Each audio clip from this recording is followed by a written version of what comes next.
BJP Bharat के 58% land area और 57% population पे रूल करती है, लेकिन जब बात साउथ इंडिया की होती है तो कहानी एकदम उलट जाती है। यहाँ पे रीजनल पार्टीज का बोलबाला है और बीजेपी कुछ खास परफॉर्म नहीं कर पा रही। तमिलनाडु जहाँ 88% हिंदू पॉपुलेशन है, वहाँ के deputy chief minister Udhayanidhi Stalin ने सनातन धर्म को खत्म करने की बात कही है। बीजेपी ने यहाँ पे 2006, 2011 और 2016 में एक भी असेंबली सीट नहीं जीती थी। बीजेपी के अन्नामलाई की लीडरशिप में 2026 में एक मिरेकल करने की उम्मीद जता रही है।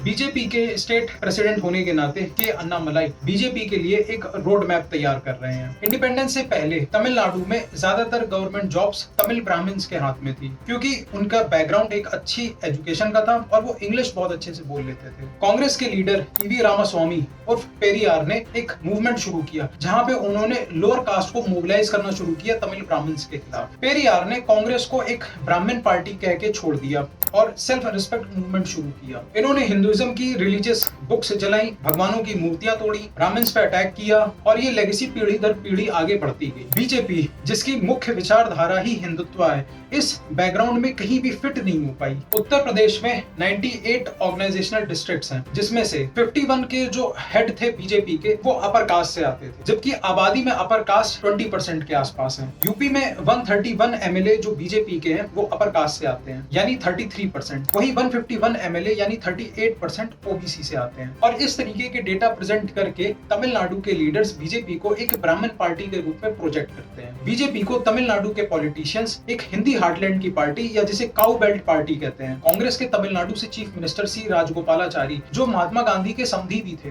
उन्होंने हिंदी को तमिलनाडु के सभी स्कूल्स में पढ़ाने की बात भी कही थी, लेकिन जब मैसिव प्रोटेस्ट शुरू हुए तो उन्हें अपना ये डिसीजन वापस लेना पड़ा। ईवी रामास्वामी ने तमिलियंस में ये भ्रम फैला दिया कि अगर हिंदी को सभी स्कूल्स में सिखाया जाएगा तो सिर्फ ब्राह्मण्स का फायदा होगा और लोअर कास्ट जो तमिल बोलते हैं वो सफर करेंगे। 2014 में नरेंद्र मोदी के प्राइम मिनिस्टर बनने के बाद काफी कोशिशें की गई कि हिंदी को पूरे देश की नेशनल लैंग्वेज बनाया जाए और सभी ऑफिशियल वर्क में हिंदी का यूज हो। यूपीएससी में इंग्लिश लैंग्वेज को क्वालिफाइंग लैंग्वेज के रूप में हटाने के अभी एक प्रपोजल दिया गया। नेशनल एजुकेशन पॉलिसी में ट्रिपल लैंग्वेज पॉलिसी को इम्प्लीमेंट करने की बात कही। कुछ मुद्दे जो तमिलनाडु के लिए बहुत इंपॉर्टेंट थे, उस पे तमिलियंस का मानना है कि सेंट्रल गवर्नमेंट ने ज्यादा ध्यान नहीं दिया। 2018 में जब साइक्लोन गाजा तमिलनाडु को हिट करता है, उस वक्त तमिलनाडु की जनता का मानना था कि सेंट्रल गवर्नमेंट ने उतना ध्यान नहीं दिया जितना कि उड़ीसा या फिर आंध्र प्रदेश को दिया जाता है। और जब सुप्रीम कोर्ट ने जलीकट्टू फेस्टिवल को बैन किया, तब सेंट्रल गवर्नमेंट ने इस फेस्टिवल पे कोई स्ट्रॉन्ग स्टैंड नहीं लिया और जो बैन था वो कंटिन्यू रहा। अब आपको भी पता है कि जलीकट्टू के अलावा ऐसे कौन से फेस्टिवल्स हैं जहां पे एनिमल्स के साथ क्रूएलिटी होती है, बट उस पे तो सेंट्रल गवर्नमेंट कुछ नहीं बोलती है। जहां बीजेपी की एक लीडर निर्मला सीतारमण जलीकट्टू के बैन को हटाने की बात करती हैं, वहीं उनकी दूसरी बीजेपी लीडर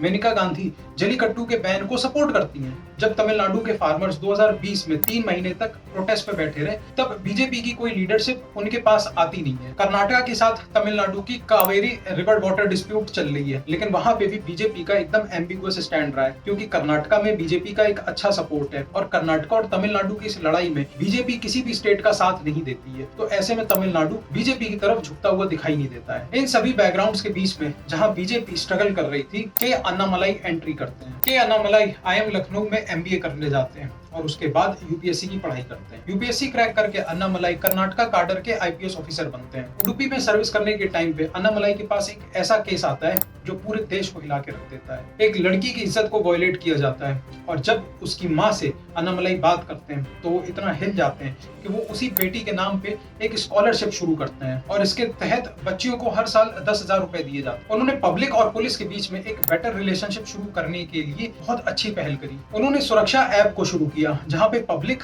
अपनी कंप्लेन रजिस्टर कर सकती थी और उसका स्टेटस भी जान सकती थी। इस ऐप में अगर कोई व्यक्ति चाहता है तो वो डायरेक्ट थानाध्यक्ष के बजाय जाके SP सिटी को भी अपनी कंप्लेन फाइल कर सकता है। उन्होंने यूथ को ड्रग्स के अगेंस्ट में कैसे फाइट करना है, इस पे काफी अवेयरनेस फैलाई। कम्युनल राइट्स को रोकने के लिए उन्होंने कुरान पढ़ी और लोगों को समझाया कि किस तरीके से उन्हें पीस और अमन की बात करनी चाहिए। इनफैक्ट बैंगलोर में पोस्टिंग के दौरान तो उन्हें कर्नाटक का सिंघम भी कहा जाने लगा। लेकिन IPS रहते हुए भी अन्नामलाई को लग रहा था कि वो सोसाइटी को बहुत ज्यादा कंट्रीब्यूट नहीं कर पा रहे हैं और ऐसे में वो IPS की नौकरी छोड़ के पॉलिटिक्स ज्वाइन कर लेते हैं। 2021 के इलेक्शन अन्नामलाई हार जाते हैं, लेकिन तब भी बीजेपी उन्हें सपोर्ट करती है। उन्होंने अपने इलेक्शन कैंपेन में साफ बताया कि किस तरीके से सीएन अन्नादुराई, जो पहले तमिलनाडु के मुख्यमंत्री थे, उन्होंने हिंदू धर्म का मजाक उड़ाया। अन्नामलाई के इस स्टेटमेंट पे एआईएडीएमके पार्टी बीजेपी से डिमांड करती है कि वो अन्नामलाई से रेजिग्नेशन ले। उस समय ये दोनों पार्टीज अलायंस में थी। बीजेपी ने एआईएडीएमके से अपनी अलायंस तोड़ ली, लेकिन अन्नामलाई का सपोर्ट किया, क्योंकि अन्नामलाई पास में एक बहुत ही ईमानदार आईपीएस ऑफिसर रहे हैं। वो चाहते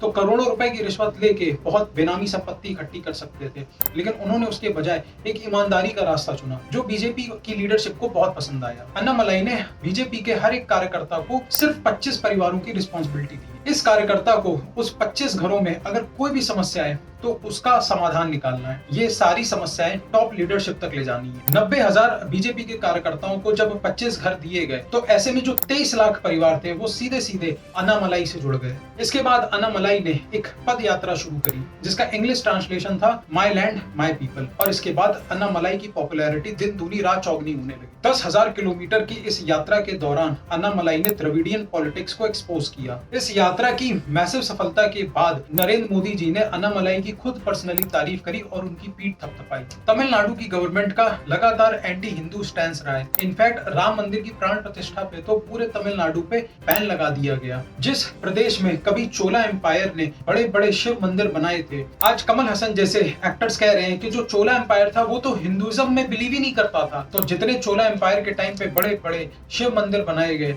वो कैसे बन गए भाई? अन्नामलाई ने चाहे ए राजाओं या उदयनिधि स्टैलिन हो, इनकी एंटी हिंदू स्टैंस को काउंटर किया है। उन्होंने घर घर तक बीजेपी की हिंदुत्व आइडियोलॉजी को प्रमोट किया। उन्होंने समझाया कि किस तरीके से द्रविडियन पॉलिटिक्स ने कास्टिज्म को और ज्यादा समाज में फैला दिया है। उन्होंने साफ कहा कि डीएमके ने ब्राह्मण्स को ठीक उसी तरीके से ट्रीट किया है जैसे हिटलर ने ज्यूस को किया था। जहां अन्नामलाई की सॉफ्ट हिंदुत्व पॉलिटिक्स ने तमिलनाडु में एक गहरा इंपैक्ट छोड़ा है, वहीं पवन कल्याण की एक हार्डकोर हिंदुत्व आइडियोलॉजी ने आंध्र प्रदेश में चमत्कार कर दिया है। पवन कल्याण किस तरीके से साउथ इंडिया के योगी आदित्यनाथ बनते जा रहे हैं, इस विषय पे मैंने एक अलग वीडियो बनाया है, यहाँ पे क्लिक करके देख सकते हैं।